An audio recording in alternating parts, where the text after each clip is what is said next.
Hey, yo, what's the deal? Miss your boy Tag from Pro Wrestling Tag, you know what I mean? As of this recording, it is 6:11 p.m., October 26, 2025. You know what I'm saying? This is the third video of the night. You know what I mean? And, it's funny. I'm looking at I'm looking at Twitter and such, right? And, I'm scrolling through Twitter and just, trying to find some things. And I honestly forgot that there was a Versus. I'm like, Versus is still around? Now, I didn't even know Versus was still a thing. The last Versus I remember was fucking, the last one that I remember that was fucking good or was even talked about was fucking Dipset against the Locks, which, Jadakiss proved on why he's one of the greatest rappers of all time. You know what I mean? And then, I didn't know that they had fucking, No Limit versus Cash Money. I'm like, I don't want to hear that shit. Like, fuck out of here. People were like, creaming over Mia X. I'm like, all right, Mia X is all right.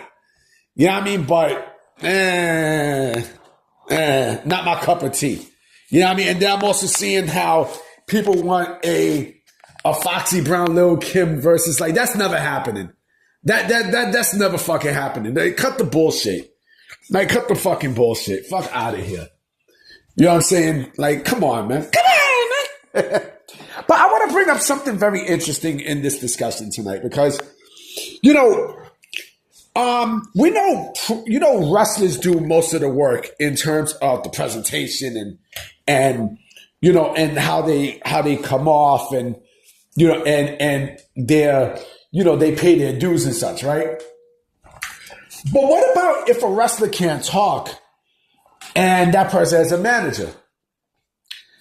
Could a manager, because mostly with heels, heels that can't talk, they usually depend on a manager, right?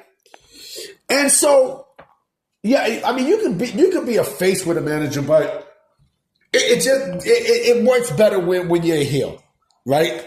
But here's the thing: could a heel manager be the top heel in the company? It's a possibility. It's a possibility. And I'll tell you why I think it's a possibility, right? And I'll give you some traits and such, but I will say this. Let's say if a wrestler, right? Let's say if a wrestler is injured and he or she can't wrestle for about let's say a good year, right? But they still want to be on TV. You know what I'm saying? And let's say they align themselves with a stable or a crew, right? They're still there. You know what I'm saying? But they're just a mouthpiece and they do manager shit. It could be a possibility. I mean, let's talk about it, right? Constant interfere matches, right? So, a manager, to be a top heel could basically go in and, do fucked up shit to help their client or whoever they're looking out for win the match, right? Ref ain't looking, hit these motherfuckers with some brass knucks, blah, right in your face. I ain't doing anything, ref. I'm just here chilling. You know what I mean? I'm just here chilling. I'm just, I'm observing my client, right? That could be one, right? Again, these are heel manager traits. Cut arrogant and manipulative promos, of course. When a wrestler cannot speak, when a wrestler can't talk, this is what the manager is there for, right? The manager is basically there to, a heel manager is there to sell you the goods. You know what I mean? Like, this is what Paul Heyman does. Paul Heyman is hands down one of the greatest managers of all time. Him and Bobby Heenan. Bar fucking none. Bar none. Right? And then you got others. You got fucking Jim Cornette. Jim Cornette, for sure. Harvey Whippleman. I like Harvey Whippleman. I think Harvey Whippleman was cool. Take credit for the wrestler's success. So it's like, all right, you got the win. Like, my client got the win, but I'm the one who made the client win. Right? It was me. I mean, it was me. It was me who interfered and, and did all that I could to help my client win, right? So I take you might have won the match, but I take the credit for every fucking thing that I did. Politically scheming and being politically shaming and abusive to his talent. Yes. So if my client is not winning, right? And such, I'm gonna get in their face. Like, the fuck you doing? You suck. You suck. You suck. Right? And often becomes the most hated figure in the company. Now, here's the thing, right? They could be the top heel in the company, right? It is a possibility, because, and I don't want to bring this person's name up, but I'm gonna have to. Vince was the biggest heel in pro wrestling, but he wasn't a manager. He basically was an authority figure, right? He was an authority figure. He was not a manager, right? So but he was still a mouthpiece, right? But if we are talking about a manager managing a wrestler, right? It's like, okay, it's kind of like the coach as the main, the main head. Yeah, I mean, the main antagonist in the entire company, right? So it plays like it plays like G.I. Joe. Remember G.I. Joe with Cobra? You know what I'm saying? And Cobra wasn't really fighting this shit, right? Hold on, real quick. With Cobra Commander, you know what I mean? Like, he was controlling all the bases and such, but. Again, the most hated figure, usually the most hated figure will be the one to carry the championship, right?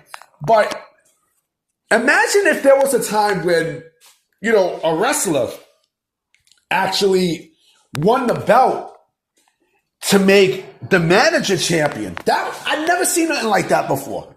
I'm surprised you've never seen no shit like that before, where a pro wrestler who is managed by somebody wins the championship, but they're not the champion. The manager is the champion, right?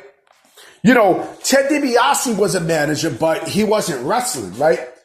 But he wasn't the most hated. He really wasn't. The manager usually, a wrestler turned manager usually is there to still keep their brand going. Now, it could be a possibility, right?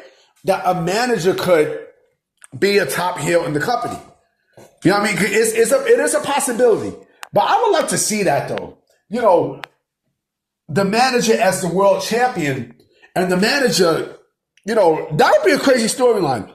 Like, the manager is the world champion, but, his stable, his crew are basically defending the championship for him. That would be some crazy shit. That would be some real insane shit. Like, I would love to see that shit in pro wrestling. Honest to God. You know what I'm saying? Because that's kind of innovative. If you really sit down and think about it, it is. It is, man. It is. But, heels and such with managers, like I said, they blend in, perfect with each other. And I think the manager is very important, but could a manager be a little too important? And that's the thing. Will we ever see that sometime in wrestling history? I don't fucking know. I don't know. Because again, managers are being phased out. Well, from the professional standpoint, it kind of is. Well, no.